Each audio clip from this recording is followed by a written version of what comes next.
Buenos días, estudiantes del curso de diseño de experimentos. Continuando con los diseños completo al azar, hoy abordaremos un método de comparación de pares de medias muestrales conocido como método de LSD o diferencia mínima significativa. Para este fin utilizaremos el problema que realizamos en la última sesión, donde se planteaba de un ingeniero en métodos está evaluando la capacidad que tienen operadores para realizar el montaje de una bomba centrífuga. Se registraron los tiempos en minutos que cada uno de los operadores tardó en hacer el montaje de cada bomba. Y ese experimento se hizo para cada operador 6 veces. Y aquí se registraron los tiempos de cada uno. Luego el problema planteaba que se desarrollaran cuáles eran las hipótesis y el modelo estadístico, que se confeccionara el análisis de varianza y que se indicara si se aprobaba o se rechazaba la hipótesis nula. En este caso estábamos trabajando con un nivel de significancia del 5%. Nos decían, si hay diferencia entre los operadores, indique cuál o cuáles son los mejores operadores y qué operador requiere un entrenamiento para mejorar sus capacidades de instalador. Bien, en este caso hicimos la sumatoria para cada uno de los operadores, obteniéndonos como resultados 98, 127 minutos, 73 minutos y 73 minutos respectivamente. Planteamos la hipótesis donde la hipótesis nula señala que la media del operador 1 es igual a la media del operador 2 y es igual a la media del operador 3 y a la media del operador 4. Todas las medias son iguales. Y la hipótesis alterna nos señala que por lo menos una de las medias es diferente a la otra. En el caso del modelo estadístico, la variable de respuesta y sub ij es igual al efecto de la media más el efecto de los tratamientos más el efecto de los errores aleatorios. Hicimos un compendio de lo que son el número de tratamientos representados por la letra K, que en este caso es igual a 4. El número total de datos representados por la N mayúscula, que en este caso es igual a 24.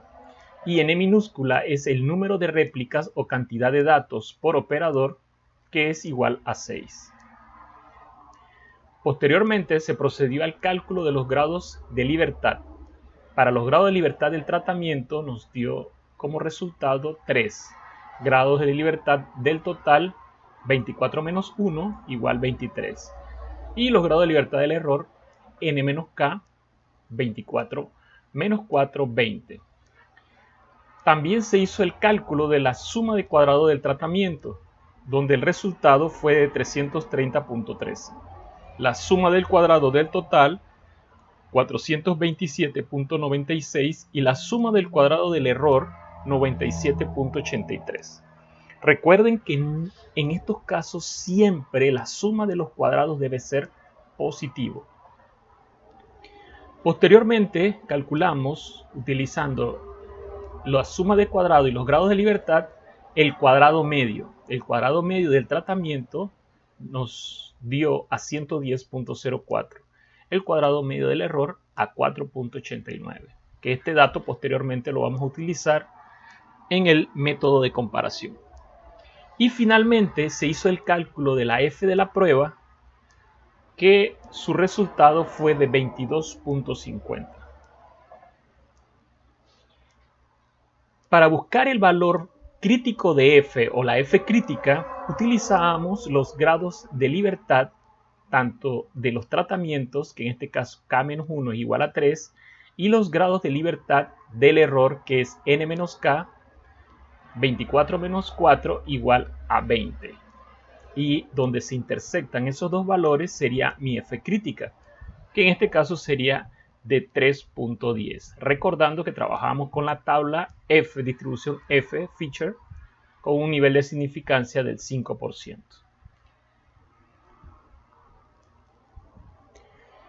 Una vez tenidos esos datos, procederemos a llenar el cuadro de análisis de varianza. En este caso, nuestra primera columna tiene lo que son los factores de variación.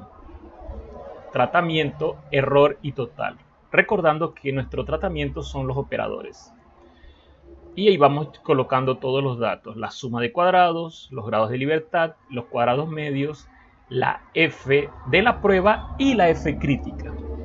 Una vez que ya tenemos nuestro cuadro de análisis de varianza, procederemos a evaluar la hipótesis.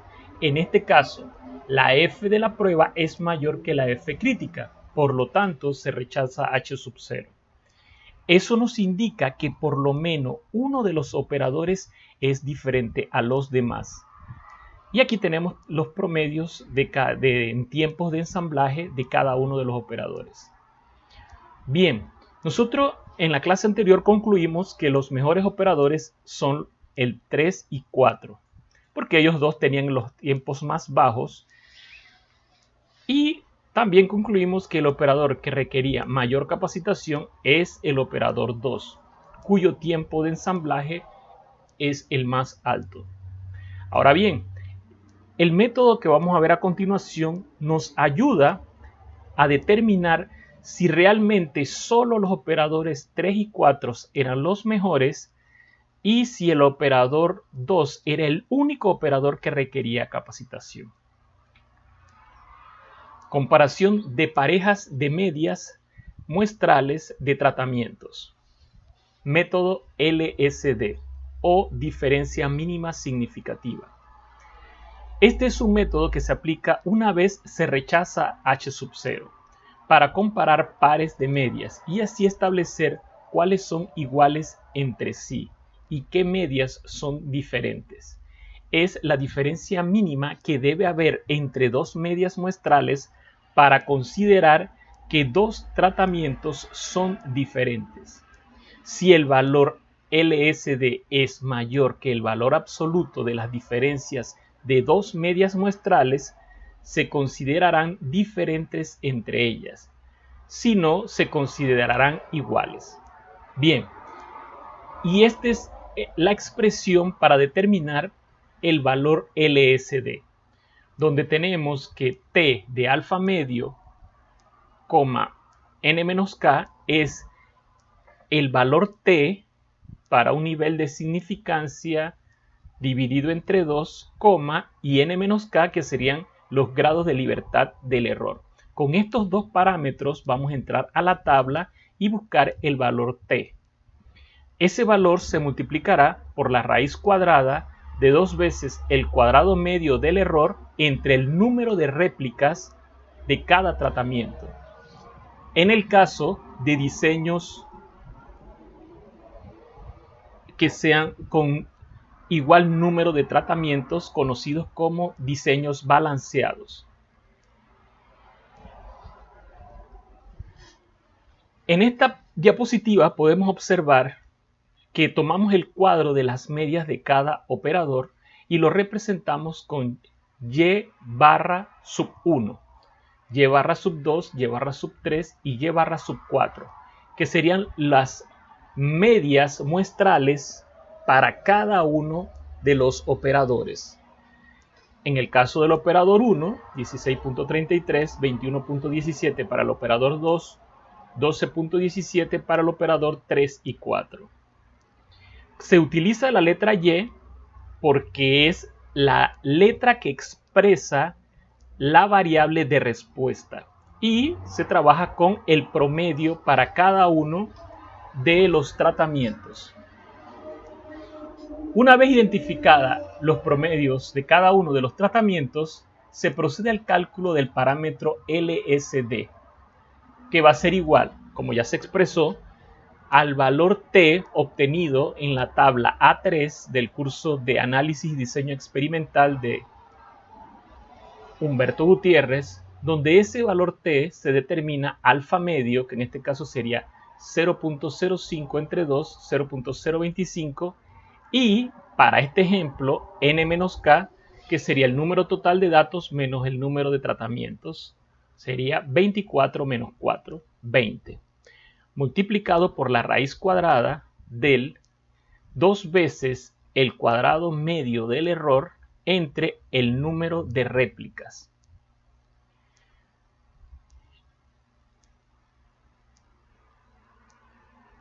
Desarrollando esta expresión, el primer paso sería buscar el valor de el parámetro t en la tabla utilizando 0.025 y el valor de los grados de libertad del error de 20. Nos vamos a la tabla A3, está en la página 512 del libro, y verificamos aquí en la columna de los alfa medio, en este caso 0.025, y los grados de libertad del error, que serían de 20. La cantidad que se intersecta con esos dos valores sería 2.086 redondeado, utilizando estos parámetros. 2.086. Y ese es el valor que copiamos aquí, el valor t. Y ese valor va a ir multiplicado por la raíz cuadrada de 2 veces el cuadrado medio del error entre el número de réplicas por tratamientos, que sería 6. El cuadrado medio del error lo extraemos de la tabla de el análisis de varianza que observamos aquí, 4.89. Y eso nos da un valor de 2.66, el valor de LSD. Y ese valor lo vamos a comparar para cada posible diferencia de pares de medias. Entonces el procedimiento es el siguiente. Se va a determinar la diferencia de cada uno de los pares de medias y ese valor absoluto de esas diferencias se comparará con el valor LSD. Si esa diferencia es mayor que el valor de LSD, se concluirá que existe una diferencia significativa entre esos dos operadores, que en este caso estamos trabajando con operadores, la variable de tratamiento o factor de variación de tratamiento. Entonces hacemos los cálculos, tomamos la media muestral del operador 1 menos la media muestral del operador 2. Y la diferencia la vamos a trabajar el valor absoluto. Si aquí se observa, esta diferencia sería negativa, sin embargo, como es valor absoluto, se coloca positiva y nos da a 4.89. 4.89 es mayor que 2.66. Quiere decir que entre el operador 1 y el operador 2 existe una diferencia significativa. Ellos no se consideran iguales. Lo mismo pasaría con el operador 1 y el operador 3, donde ese valor nos da a 4.16, mayor que 2.66. La diferencia se considera significativa, por lo tanto, esos dos operadores no son iguales entre sí. El operador 1 y el operador 4, la diferencia nos da a 4.89 y en este caso también se considera significativa. El operador 1 y el 4 son diferentes entre sí. Por lo que estamos observando, el operador 1 con todos los demás son diferentes entre sí. Vamos ahora a analizar el operador 2 con todos los demás. El operador 2 con el operador 3, la diferencia sería de 9, que es mayor que 2.66. Lo que también nos indica que es significativa la diferencia, por lo tanto ellos no se consideran iguales. El operador 2 con el operador 4, la diferencia nos da también a 9 y también se considera una diferencia significativa. Por lo tanto, ellos no serían iguales entre sí.